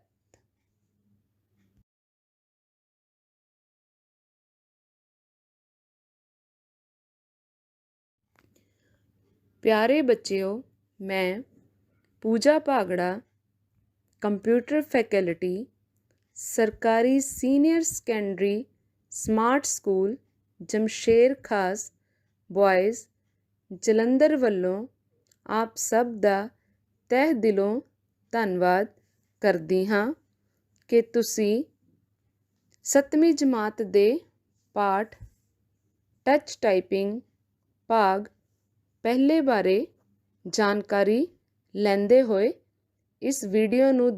ਪਾਠ ਚੌਥਾ ਹੈ ਪਾਵਰ ਪੁਆਇੰਟ ਨਾਲ ਜਾਣ ਪਛਾਣ। ਪਾਵਰ ਪੁਆਇੰਟ ਇੱਕ ਐਪਲੀਕੇਸ਼ਨ ਸਾਫਟਵੇਅਰ ਹੈ ਜਿਸ ਦੀ ਵਰਤੋਂ ਪ੍ਰਭਾਵਸ਼ਾਲੀ ਪੇਸ਼ਕਾਰੀ ਤਿਆਰ ਕਰਨ ਲਈ ਕੀਤੀ ਜਾਂਦੀ ਹੈ। ਬਾਜ਼ਾਰ ਵਿੱਚ ਕਈ ਤਰ੍ਹਾਂ ਦੇ ਪ੍ਰੈਜ਼ੈਂਟੇਸ਼ਨ ਸਾਫਟਵੇਅਰ ਉਪਲਬਧ ਹਨ, ਜਿਵੇਂ ਕਿ Microsoft PowerPoint, OpenOffice, ਔਰਜ, express, open source, SlideRocket. ਅਸੀਂ ਇਸ ਪਾਠ ਵਿੱਚ ਮਾਈਕਰੋਸਾਫਟ ਪਾਵਰ ਪੁਆਇੰਟ ਬਾਰੇ ਗੱਲਬਾਤ ਕਰਾਂਗੇ।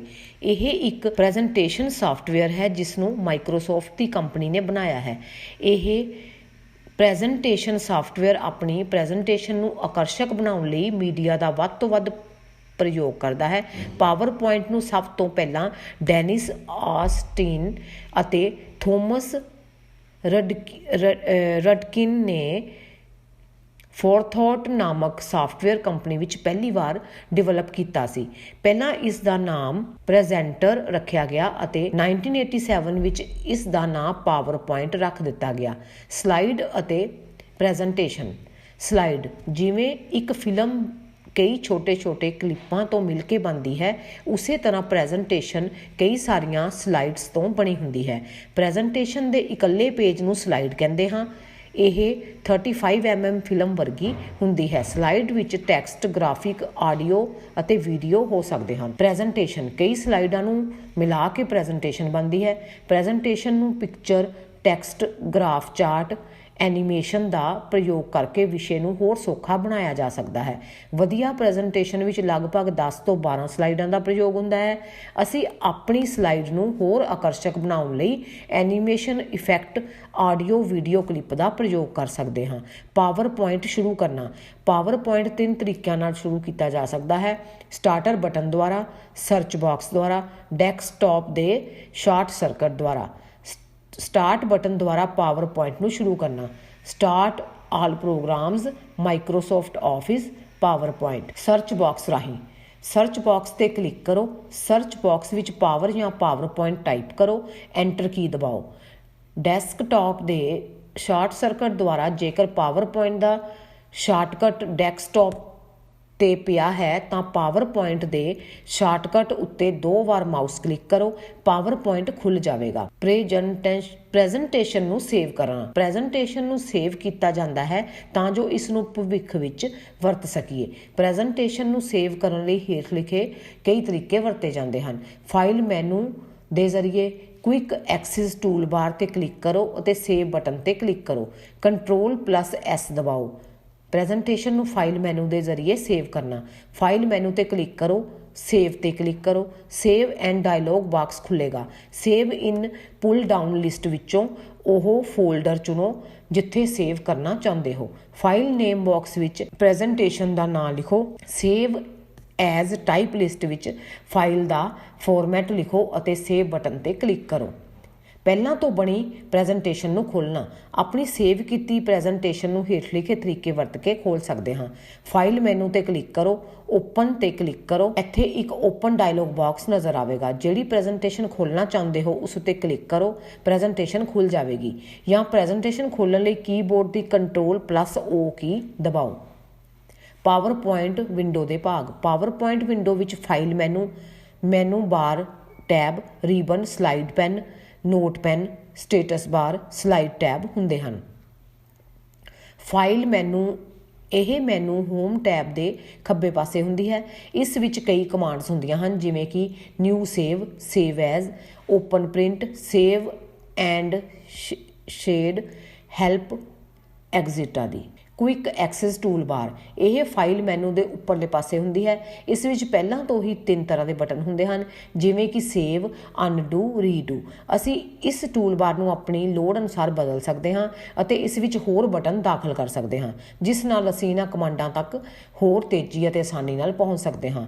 ਮੈਨੂ ਬਾਰ ਟੈਬ ਹਰ ਇੱਕ ਮੈਨੂ ਵੱਖ-ਵੱਖ ਕੰਮਾਂ ਲਈ ਵਰਤੀ ਜਾਂਦੀ ਹੈ ਅਤੇ ਹਰ ਇੱਕ ਟੈਬ ਰਿਬਨ ਨੂੰ ਦਿਖਾਉਂਦੀ ਹੈ ਜੋ ਕਿ ਅੱਗੇ ਕਈ ਭਾਗਾਂ ਵਿੱਚ ਵੰਡੀਆਂ ਹੁੰਦੀਆਂ ਹਨ।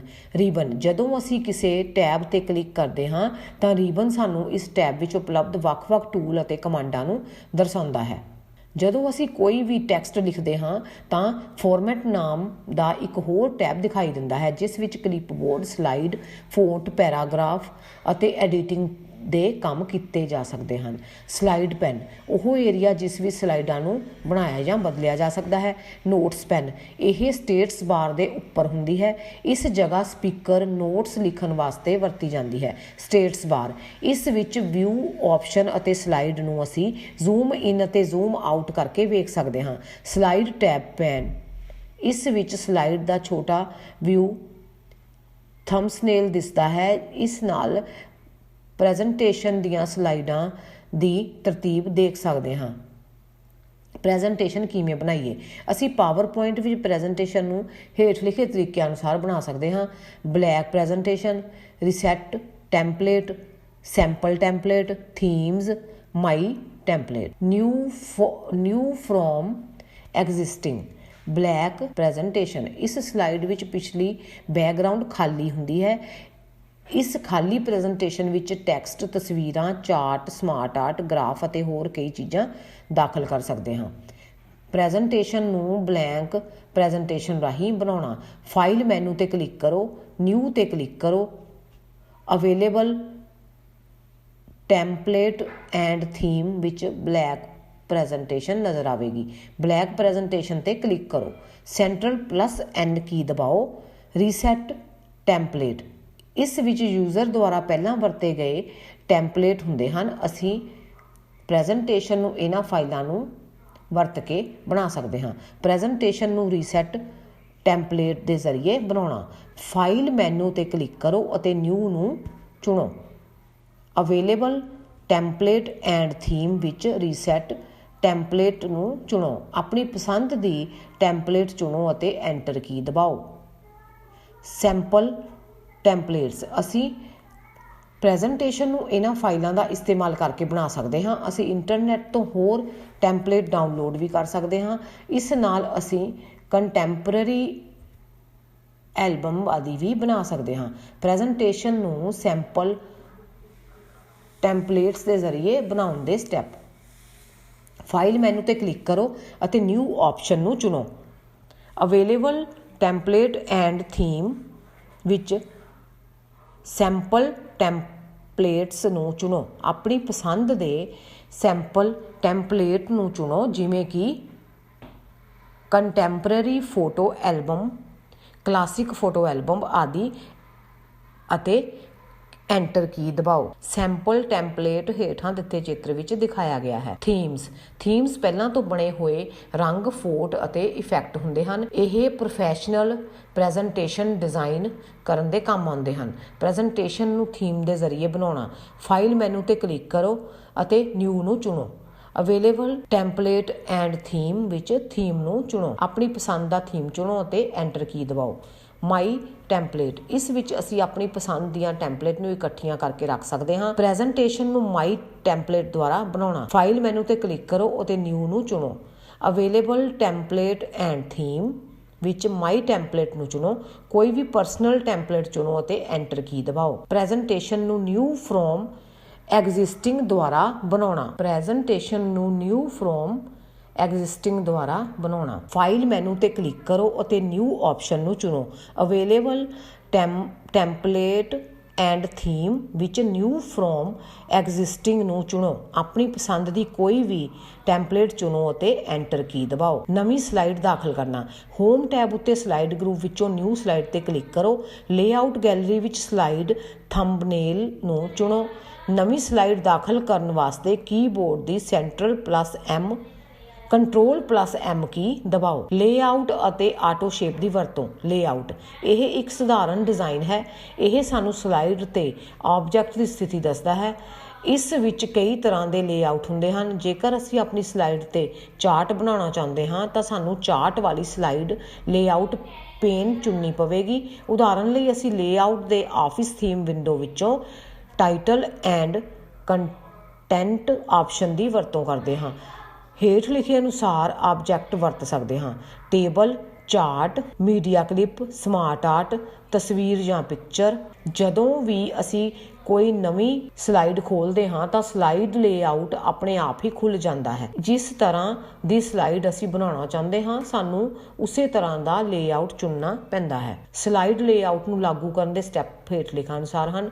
ਹੋਮ ਰਿਬਨ ਤੇ ਕਲਿੱਕ ਕਰੋ। ਲੇਆਊਟ ਟੂਲ ਨੂੰ ਸਿਲੈਕਟ ਕਰੋ। ਇਸ ਵਿੱਚ ਪੁੱਲ ਡਾਊਨ ਲਿਸਟ ਖੁੱਲ੍ਹੇਗੀ। ਉਸ ਵਿੱਚੋਂ ਆਪਣੀ ਪਸੰਦ ਦੀ ਲੇਆਊਟ ਚੁਣੋ ਅਤੇ ਐਂਟਰ ਉੱਤੇ ਕਲਿੱਕ ਕਰੋ। ਕਲਿੱਪ ਆਰਟ ਅਤੇ ਸਮਾਰਟ ਆਰਟ। ਕਲਿੱਪ ਆਰਟ ਇਹ ਇੱਕ ਪਿਕਚਰ ਗੈਲਰੀ ਹੈ ਜਿਸ ਵਿੱਚ ਵੱਖ-ਵੱਖ ਤਰ੍ਹਾਂ ਦੀਆਂ ਕੈਟੇਗਰੀਆਂ ਜਿਵੇਂ ਸਕੂਲ, ਕੰਪਿਊਟਰ, ਬੱਸ ਆਦਿ ਨਾਲ ਸੰਬੰਧਿਤ ਕਲਿੱਪਸ ਹੁੰਦੀਆਂ ਹਨ। ਕਲਿੱਪ ਆਰਟ ਦਾਖਲ ਕਰਨ ਦਾ ਤਰੀਕਾ ਹੇਠ ਲਿਖੇ ਅਨੁਸਾਰ ਹੈ। ਇੰਸਰਟ ਰਿਬਨ ਤੇ ਕਲਿੱਕ ਕਰੋ। ਕਲਿੱਕ ਆਰਟ ਆਪਸ਼ਨ ਨੂੰ ਚੁਣੋ। ਸੱਜੇ ਹੱਥ ਇੱਕ ਕਲਿੱਪ ਆਰਟ ਨਾਲ ਸੰਬੰਧਿਤ ਪੈਨ ਨਜ਼ਰ ਆਵੇਗਾ। ਇੱਕ ਸਰਚ ਬਾਕਸ ਖੁੱਲ੍ਹੇਗਾ। ਉਸ ਵਿੱਚ ਨਾਂ ਟਾਈਪ ਕਰੋ। ਜਿਸ ਤਰ੍ਹਾਂ ਦੀ ਤਸਵੀਰ ਅਸੀਂ ਚਾਹੁੰਦੇ ਹਾਂ ਉਸ ਨਾਲ ਸੰਬੰਧਿਤ ਕੀਵਰਡ ਟਾਈਪ ਕਰੋ। ਐਂਟਰ ਕੀ ਦਬਾਓ। ਸਮਾਰਟ ਆਰਟ, ਇਸ ਨਾਲ ਅਸੀਂ ਟੈਕਸਟ ਡਾਟਾ ਨੂੰ ਚਿੱਤਰਕਾਰੀ ਤਰੀਕੇ ਨਾਲ ਦਿਖਾ ਸਕਦੇ ਹਾਂ, ਜਿਵੇਂ ਕਿ organisation chart, flow chart, Venn diagram, pyramid ਆਦਿ।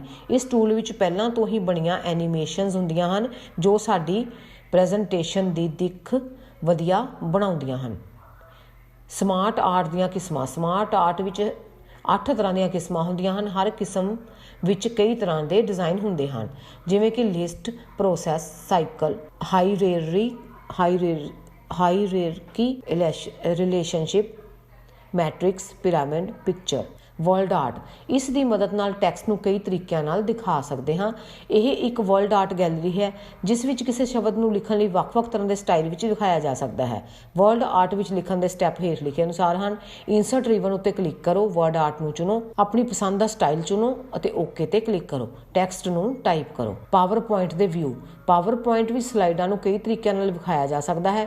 ਇਸ ਨੂੰ ਵਿਊ ਜਾਂ ਦ੍ਰਿਸ਼ ਕਹਿੰਦੇ ਹਨ। ਅਸੀਂ ਆਪਣੀ ਜ਼ਰੂਰਤ ਦੇ ਅਨੁਸਾਰ ਦ੍ਰਿਸ਼ ਸਿਲੈਕਟ ਕਰ ਸਕਦੇ ਹਾਂ। ਪਾਵਰ ਪੁਆਇੰਟ ਵਿੱਚ ਕਈ ਤਰ੍ਹਾਂ ਦੇ ਵਿਊ ਹੁੰਦੇ ਹਨ, ਜਿਵੇਂ ਕਿ normal view, slide, sorter view, notes page view, reading view, master view. Slide handout ਤੇ ਪੂਰੀ ਪ੍ਰੈਜੈਂਟੇਸ਼ਨ ਤਿਆਰ ਕਰਨ ਉਪਰੰਤ ਇਸ ਨੂੰ ਚਲਾਉਣ ਲਈ ਸਲਾਈਡ ਸ਼ੋ ਵਿਊ, ਜੋ ਕਿ ਸਲਾਈਡ ਸ਼ੋ ਟੈਬ ਵਿੱਚ ਹੁੰਦਾ ਹੈ, ਨੂੰ ਵਰਤਿਆ ਜਾਂਦਾ ਹੈ, ਜਾਂ ਕੀਬੋਰਡ ਦੀ F5 ਫੰਕਸ਼ਨ ਕੀ ਦੀ ਵਰਤੋਂ ਕਰਕੇ ਸਲਾਈਡ ਸ਼ੋ ਵੇਖ ਸਕਦੇ ਹਾਂ। ਸਲਾਈਡ ਸ਼ੋ ਵਿਊ ਦੀ ਵਰਤੋਂ ਆਪਣੀ ਪ੍ਰੈਜੈਂਟੇਸ਼ਨ ਨੂੰ ਦਰਸ਼ਕਾਂ ਤੱਕ ਦਿਖਾਉਣ ਲਈ ਕੀਤੀ ਜਾਂਦੀ ਹੈ। ਇਸ ਵਿਊ ਵਿੱਚ ਸਲਾਈਡ ਕੰਪਿਊਟਰ ਦੀ ਪੂਰੀ ਸਕਰੀਨ ਤੇ ਦਿਖਾਈ ਦਿੰਦੀ ਹੈ। ਇਸ ਵਿਊ ਵਿੱਚ ਅਸੀਂ animation effect, movie transition effect ਦੇਖ ਸਕਦੇ ਹਾਂ। ਸਲਾਈਡ ਸ਼ੋ ਵਿਊ ਤੋਂ ਬਾਹਰ ਆਉਣ ਲਈ ਕੀਬੋਰਡ ਦੀ ਸਭ ਤੋਂ ਉੱਪਰਲੀ ਪਹਿਲੀ ਕੀ ਦਬਾਓ। ਨਾਰਮਲ ਵਿਊ, ਇਹ ਡਿਫਾਲਟ ਅਤੇ ਮੁੱਖ ਦ੍ਰਿਸ਼ ਵਿਊ ਹੈ ਜਿਸ ਵਿੱਚ ਅਸੀਂ ਪ੍ਰੈਜੈਂਟੇਸ਼ਨ ਸਲਾਈਡ ਨੂੰ ਬਣਾ ਸਕਦੇ ਹਾਂ ਅਤੇ ਐਡਿਟ ਕਰ ਸਕਦੇ ਹਾਂ। ਆਮ ਤੌਰ ਤੇ ਨਾਰਮਲ ਵਿਊ ਵਿੱਚ ਖੱਬੇ ਪਾਸੇ ਸਲਾਈਡਾਂ ਅਤੇ ਆਊਟਲਾਈਨ ਪੇਨ ਹੁੰਦੇ ਹਨ। ਜ਼ਿਆਦਾਤਰ ਸਲਾਈਡ ਪੇਨ ਆਊਟਲਾਈਨ ਦੇ ਮੁਕਾਬਲੇ ਐਕਟਿਵ ਹੁੰਦਾ ਹੈ। ਇਸ ਦੀ ਵਰਤੋਂ ਸਲਾਈਡ ਨੂੰ ਚੁਣਨ ਲਈ ਕੀਤੀ ਜਾਂਦੀ ਹੈ। ਸਲਾਈਡ ਸਾਰਟਰ ਵਿਊ, ਇਹ ਉਹ ਵਿਊ ਹੈ ਜਿਸ ਵਿੱਚ ਸਾਰੀਆਂ ਸਲਾਈਡਾਂ ਛੋਟੇ ਰੂਪ ਵਿੱਚ ਦਿਖਾਈ ਦਿੰਦੀਆਂ ਹਨ। ਇਸ ਵਿਊ ਰਾਹੀਂ ਅਸੀਂ ਸਲਾਈਡਾਂ ਨੂੰ ਤਰਤੀਬ ਵਿੱਚ ਲਾ ਸਕਦੇ ਹਾਂ, ਪਰ ਇਸ ਵਿਊ ਵਿੱਚ ਸਲਾਈਡ ਵਿੱਚ ਕੋਈ ਬਦਲਾਅ ਨਹੀਂ ਕਰ ਸਕਦੇ, ਭਾਵ ਐਡਿਟ ਨਹੀਂ ਕਰ ਸਕਦੇ। ਨੋਟਸ ਪੇਜ, ਇਸ ਵਿਊ ਵਿੱਚ ਚੁਣੀ ਹੋਈ ਸਲਾਈਡ ਉੱਪਰਲੇ ਕੋਨੇ ਵਿੱਚ ਦਿਖਾਈ ਦਿੰਦੀ ਹੈ ਅਤੇ ਸਲਾਈਡ ਬਾਰੇ ਜਾਣਕਾਰੀ ਅਸੀਂ ਹੇਠਾਂ ਲਿਖ ਸਕਦੇ ਹਾਂ। ਜਿਹੜੀ ਸੂਚਨਾ ਲਿਖੀ ਹੁੰਦੀ ਹੈ ਉਸ ਨੂੰ ਨੋਟਸ ਕਹਿੰਦੇ ਹਨ। ਅਸੀਂ ਇਹਨਾਂ ਨੋਟਸ ਦਾ ਪ੍ਰਿੰਟ ਲੈ ਸਕਦੇ ਹਾਂ ਤਾਂ ਜੋ ਦਰਸ਼ਕਾਂ ਨੂੰ ਨੋਟਸ ਉਪਲਬਧ ਕਰਵਾਏ ਜਾਣ। ਰੀਡਿੰਗ ਵਿਊ, ਇਹ ਵਿਊ ਸਲਾਈਡ ਨੂੰ ਵਿੰਡੋ ਵਿੱਚ ਦਿਖਾਉਂਦਾ ਹੈ। ਇਸ ਵਿਊ ਦੀ ਵਰਤੋਂ ਪ੍ਰੂਫ ਰੀਡਿੰਗ ਵਾਸਤੇ ਕੀਤੀ ਜਾਂਦੀ ਹੈ। ਇਹ ਵਿਊ ਪ੍ਰੈਜੈਂਟੇਸ਼ਨ ਨੂੰ ਦਰਸ਼ਕਾਂ ਨੂੰ ਦਿਖਾਉਣ ਦੀ ਬਜਾਏ ਕਿਸੇ ਇੱਕ ਨੂੰ ਆਪਣੀ ਪ੍ਰੈਜੈਂਟੇਸ਼ਨ ਕੰਪਿਊਟਰ ਤੇ ਦਿਖਾਉਣ ਲਈ ਵਰਤੀ ਜਾਂਦੀ ਹੈ। ਮਾਸਟਰ ਵਿਊ, ਇਸ ਵਿਊ ਵਿੱਚ slide head out note view ਹੁੰਦੇ ਹਨ।